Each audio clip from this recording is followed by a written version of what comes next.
path forward. Haiti is the poorest country in the world since the devastating earthquake that took place in 2010. There are now 400,000 children in Haiti without parents. How can we help? By creating a path forward. It will be done person to person, building relationships of commitment, love, and sharing.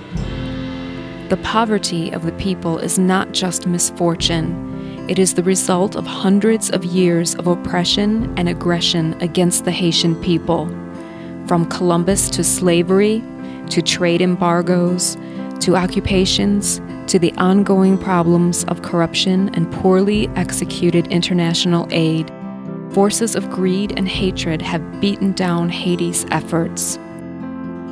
To evangelize a people, we need to meet their basic needs of food, water, and shelter. Food is always an immediate crisis for families in Haiti. An empty sack cannot stand alone. In fact, every 5 minutes a child dies from starvation in Haiti. Many mothers will boil grasses and salt to feed their children. 6.7 million people do not have food every day. Imagine if you were one of those people. Could you survive those conditions? One of the daughters from our women's group prepares the evening meal. She is only 10 years old and cooks over an open fire. This family is grateful to have some beans for supper tonight. How do we bring hope to a hungry child? Whenever someone is sent across our path, it is our responsibility to help them. We cannot look the other way and say, "It is not my problem." It is not enough to give a handful of rice to a family. We must teach them to have sustainability so that they can eat for a lifetime.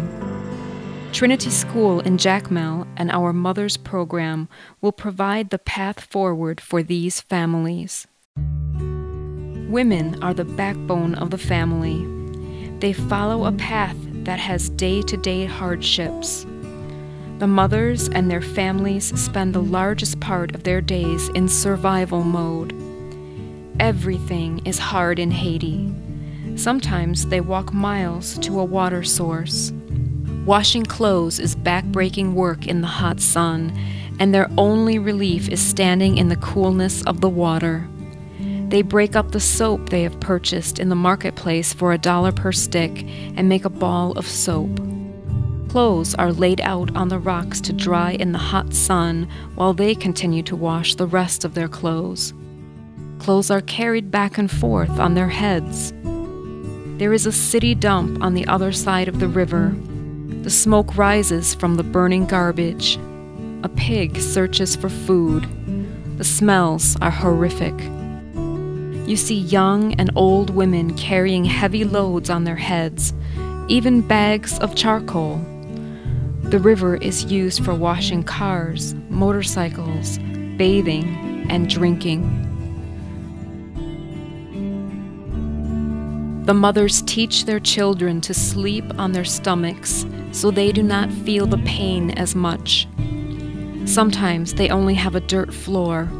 Other times they might have a bed but nowhere to store their clothing, so they sleep on top of them.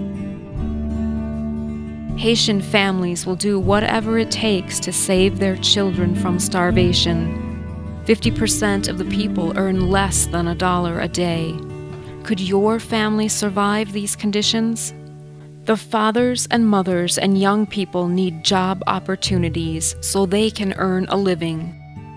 80% of the people live on $2 per day. No job, no food. Could you survive these conditions?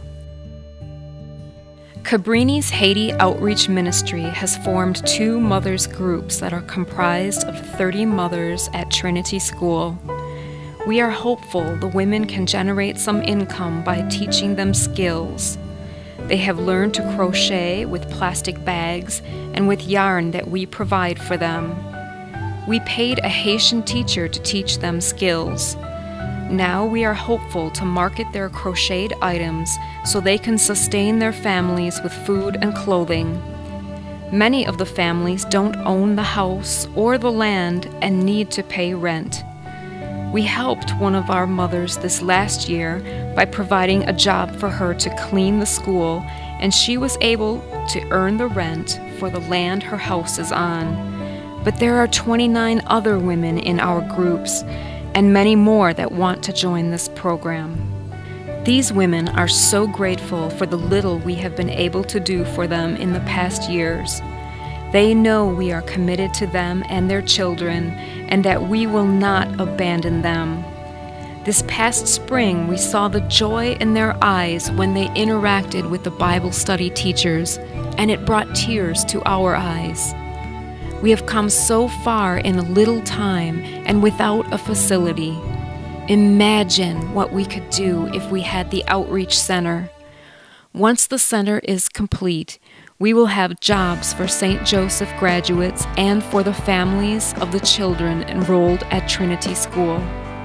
Men and fathers in Haiti have little opportunity, and a father who has no food does not have the strength to even walk a great distance. Could you survive these conditions? We need to restore the family structure. Once our Haiti Outreach Community Center is complete, we can teach sewing skills and many classes that will help to improve their homes and living conditions. Medical and dental issues will also be addressed once we have a facility from which doctors and dentists can offer their time and talents. There would be employment of construction workers at the local level to build the center as well. It will improve the entire community of Jacmel and thus bringing hope and dignity to the poorest of the poor. Little by little, a bird builds its nest. You can make a difference. Please see the Haiti display for ways in which you can help. Do not forget about Haiti. A monthly gift would bring much change in their lives and will give them a path forward.